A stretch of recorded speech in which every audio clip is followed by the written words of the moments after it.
The history of architecture in New York is a breathtaking journey through time, reflecting the city as transformation from a small Dutch colonial settlement into one of the world's most recognizable urban skylines.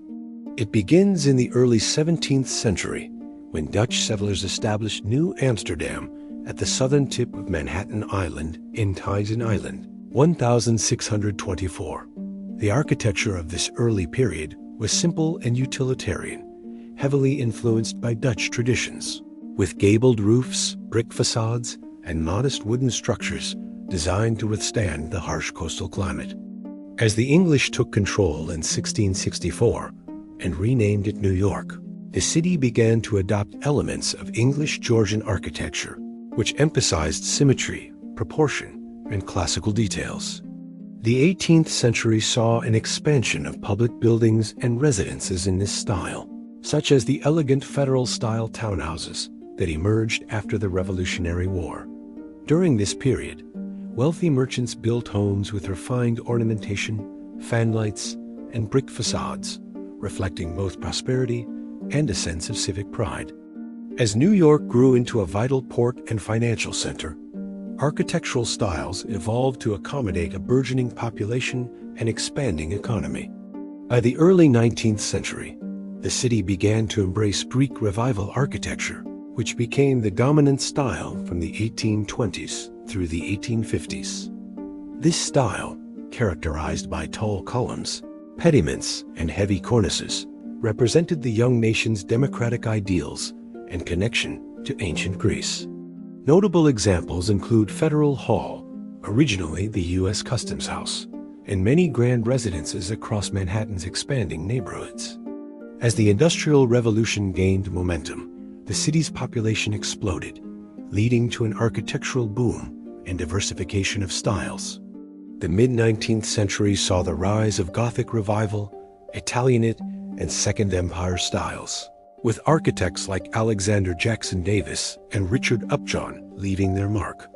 St. Patrick's Cathedral, begun in 1858, became one of the most iconic examples of Gothic Revival architecture in America, blending medieval European inspiration with modern materials and techniques.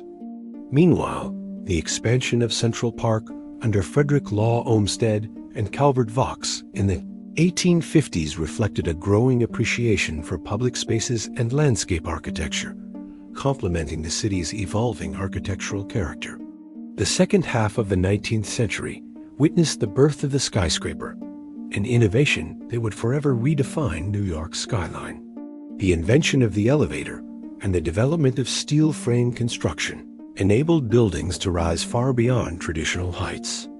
The 1870s and 1880s saw the emergence of early high-rises like the Tribune Building, 1875, and the Western Union Building, 1875, but it was the completion of the Flatiron Building in 1902 that symbolized the city's leap into the modern era. Designed by Daniel Burnham, the Flatiron's unique triangular form became an instant icon of innovation and urban dynamism. Around the same time, Beaux-Arts architecture flourished, influenced by the École des Beaux-Arts in Paris. Grand civic buildings, banks, and train stations embodied this style's emphasis on symmetry, grandeur, and classical detailing. The New York Public Library, 1897 to 1911, Grand Central Terminal, 1903 to 1913, and the Metropolitan Museum of Art are prime examples, exuding opulence and cultural ambition. The early 20th century ushered in the age of Art Deco, a style that would define New York's skyline for generations. The 1920s and 1930s were an era of unprecedented skyscraper construction, as the city competed for architectural supremacy and technological achievement. The Chrysler Building, designed by William Van Allen and completed in 1930, epitomized Art Deco's glamorous style with its stainless steel crown and geometric ornamentation, celebrating the machine age.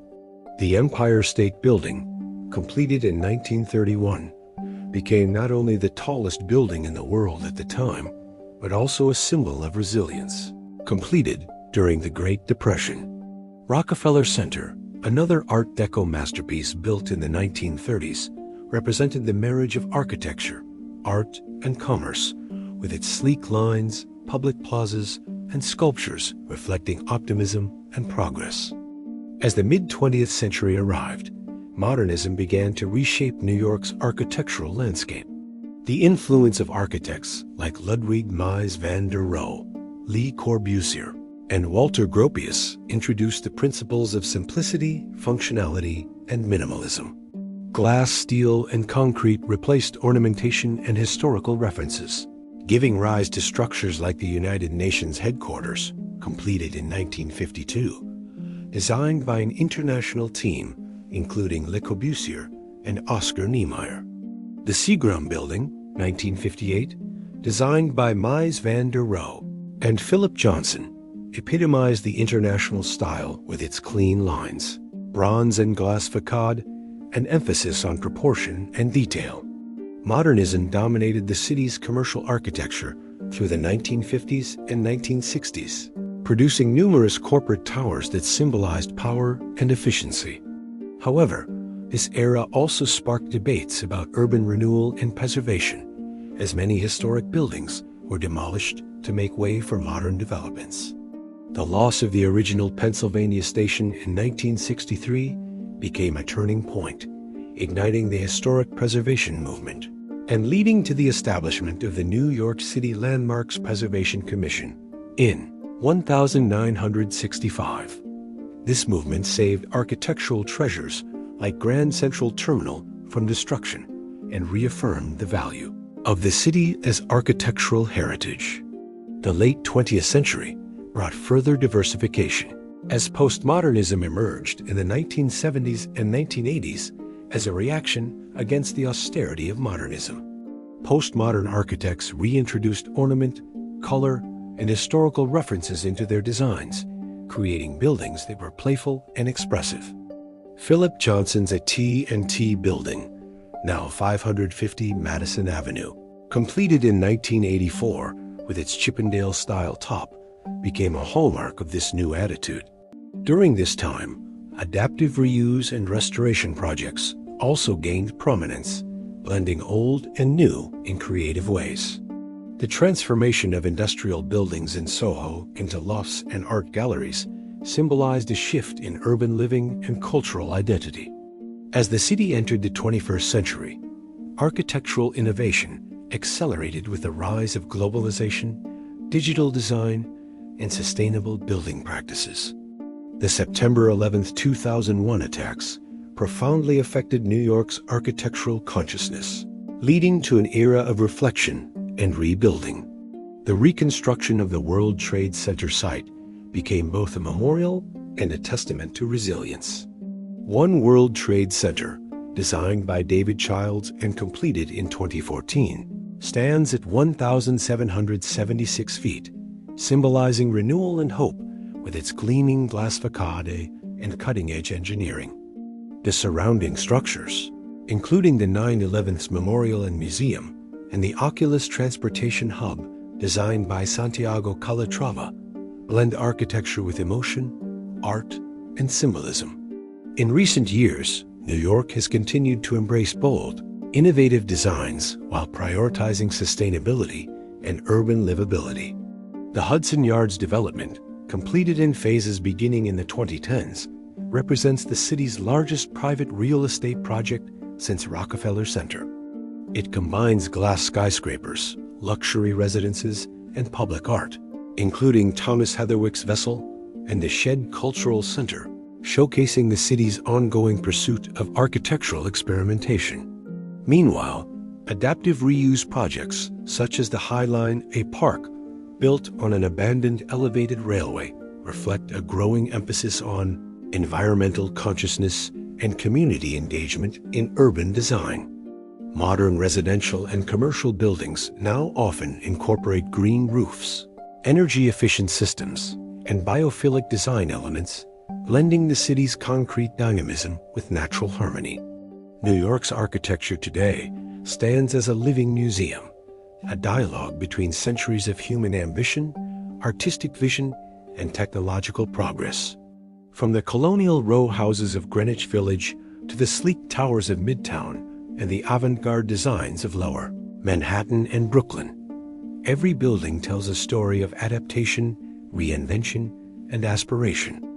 The city's architectural fabric is a mosaic of styles: Dutch colonial simplicity, Beaux-Arts grandeur, Art Deco elegance, modernist minimalism, and postmodern playfulness, all coexisting within the dense urban grid that pulses with life. The skyline, once defined by church spires, then by Art Deco skyscrapers, now features glass towers that reflect the sky, embodying both the continuity and evolution of architectural thought. New York's buildings are not static monuments, but living organisms shaped by social, economic, and cultural forces. They echo the city's relentless energy, its diversity, and its perpetual reinvention. Whether viewed from the Brooklyn Bridge at sunset or from the observation deck of the Empire State Building, New York's architecture reveals more than just stone, steel, and glass. It reveals the story of humanity's eternal desire to reach higher, to create beauty amid chaos, and to build a world that reflects both our dreams and our determination.